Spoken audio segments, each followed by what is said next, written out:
is Aaron Mees, and you're listening to The Movie Raid. It's time for The Movie Raid. Tonight's victim is actor Aaron Mees, that played in The Righteous 12, Amazed by You, amongst others. Hello. Hello, how are you? Fantastic, man. So what have we got going right now, or is Amazed by You and Righteous 12 your main babies to get out there right now? Well, those are probably the main babies for sure. Righteous 12 is in post-production at the moment. Current circumstances, it's going to be postponed for a little bit. Shake Off the World was another film done by Avondale Pictures also, but both you can find viewing sites really. Amazon Prime probably being one of the most popular ones, and even Encourage TV. We've had an amazing response from both of those films. Can you tell us a little bit about your role in Righteous 12, at least a little bit about your involvement of the character without giving too much away? Of course, yeah, I can't give too much away. I play the character of Johnny Wells.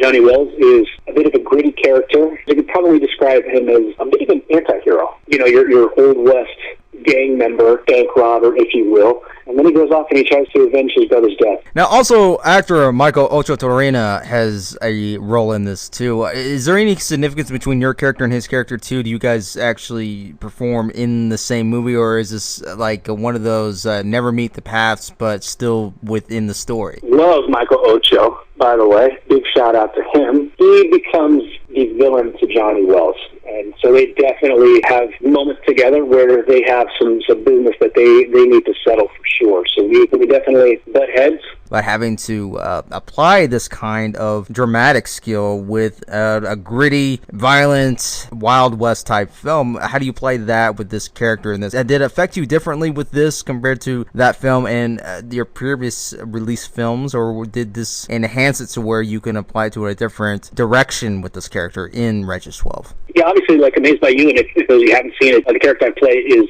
certainly completely different than Johnny Wells in The Righteous 12. Amazed by You, my character for that is just a do-gooder, kind of a romantic type character, and whereas Johnny Wells in The Righteous 12, a gritty, hardened cowboy and outlaw. And now The Righteous 12 is still a faith-based film, but it's going to provide a very different experience for people in that genre for sure, which is kind of what makes it a really great experience. You'll still find a lot of relatable material in there because the character I play with Johnny Wells he's very conflicted with a lot of things. And he's not a very faithful person. He's a gunslinger, and he lives by the trigger pretty much, living as an outlaw. It provides a very common story that, well, today, a bit of self-discovery, but he's not very welcome to it as he kind of starts to meet some certain people who kind of help him unravel some of his own history and what makes him gritty and why he turned to the life of an outlaw, and perhaps how he might be able to decide that he wants to turn the other way.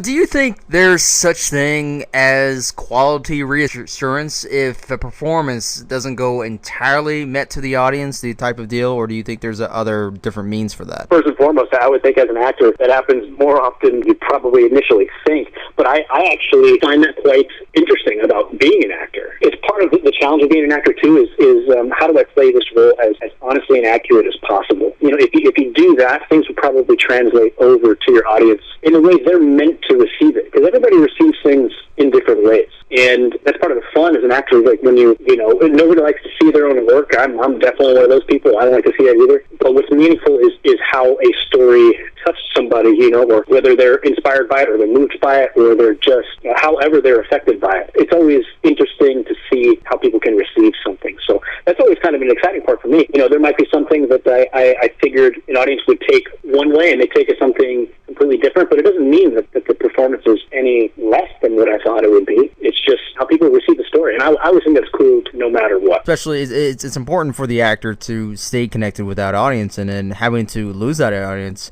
how do you regain it back? How do you regain these people back, or at least try to get some new people? And that's always a constant work, is to get more and more new audience members to watch you. That is very, very true. I guess at least for myself as an actor, a way, because actors have a tendency to constantly overanalyze their performance from scene to scene, and just so you don't get caught up in the overanalyzation of everything that's going on. Again, as long as you do your homework, you show up prepared. Once filming is done, it's done, and you can't really go back and change it. Sometimes it's settling for an actor to, hey, just leave it on the floor, leave the performance where it lies, and hey, that's why you have a whole team there with you too, to make sure everything is on track. Make sure you're not missing any steps, and that's all you're really in control of. And as long as you're being honest to the story and to your character and staying kind of in that pocket of focus, I really think that things will kind of, again, that's the very best that you can do. And yeah, if you're on a production that, maybe there were some time constraints and maybe there were some issues with budget and maybe you couldn't get a little bit more of this and, a little bit less than that, that's part of the filmmaking process. It's definitely kind of what keeps it exciting, that's for sure. Always an adventure being on set. It's part of the reason why we love it, though, too. As an actor, I really just try to stay focused in trying to tell a story in an honest manner, and then let happens what may. Positivity, especially, is an incredibly powerful thing. Where do you place positive reflection without actually having any kind of contradictions? And I know that's a huge challenge, but positive is also an emotion that you can actually overdo it as well if you're not careful, despite of how well received this tool is. How do you actually keep contradictions away from that, or even interference? That's kind of interesting, especially when you play a character that, like you said, you might be working on some scenes that day that really are not very positive.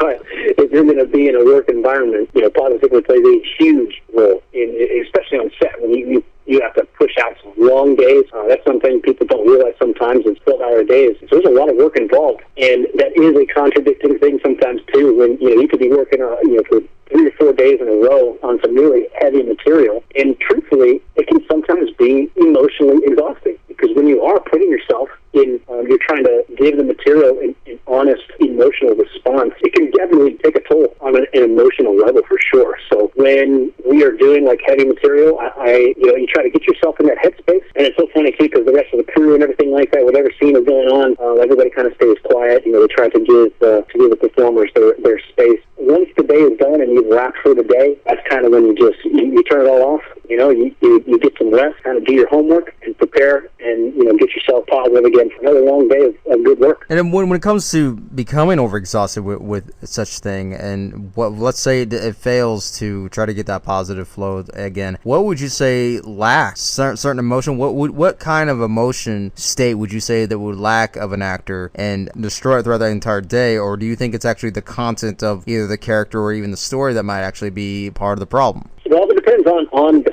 set. I would definitely say every set has its challenges for sure, no matter what the material of the story is. Working on set can be really tough, challenging stuff. There's a lot of moving parts, and virtually at all times just to keep that train moving for sure. And the story you're trying to tell might not be pretty all the time, and yeah, it can make people a bit irritable sometimes. Honestly, when we're shooting an old western and we're outside all day long, it's hot. People are covered in these big costumes and makeup and stuff like that. It's important to stay focused on the job and the goals, and we're all in this together, and we're all trying to work to make this thing come to life. So if you can't have like a good positive mentality working on set, you may not be there much longer because you have to work with a lot of different people, and that positive mindset, positivity towards others, being good to work with, and you to work with is incredibly important for sure. Now, many things change. It's rather little or big in the industry, regardless. What would you say change of focus has become a fact compared to before and as well as today? Making more of an impact, or would you say very little is going to be changing in the industry, especially now compared to before? When it comes to any project, and maybe I just have an old school mentality about it, but work is work.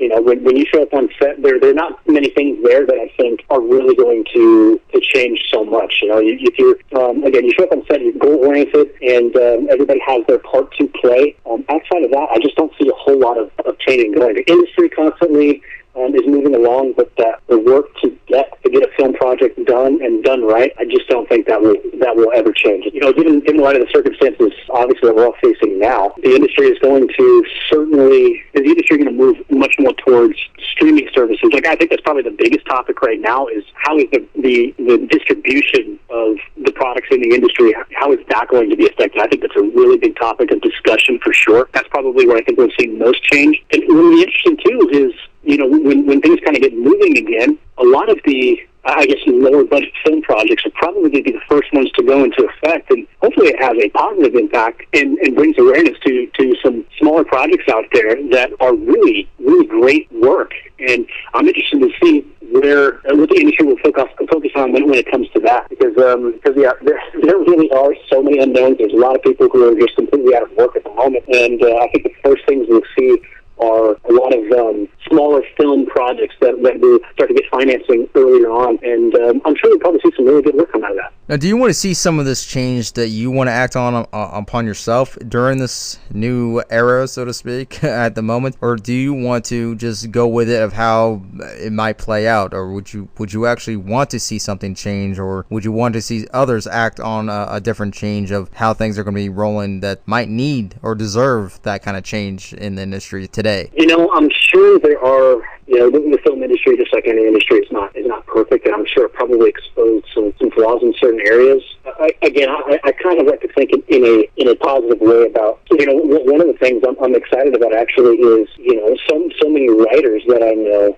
and the time we've been able to give focus to that. I'm sure we're going to see some really great pieces of writing that are probably going to come out of this, and hopefully that'll be a positive sort of thing we've been seeing going on with the industry. Maybe a positive change I could see from that too is just to focus on keeping people healthy and safe while they're on set. They can be long, grinding days sometimes, and so people's just overall health and well-being sometimes gets pushed aside because we have certain jobs that need to get done. But I think it might bring a good positive focus back on each individual worker and the teams that we have to be put together for everything. Just a little bit more care for everybody as individuals. I hope that's something that we can all take away from this, though, too, is just an overall better appreciation for people's health and well-being. Go ahead and plug in any websites or anything that we can check out right now. Again, which is via YouTube. Encourage TV. Mees by You is on there. It's been getting just an incredible response.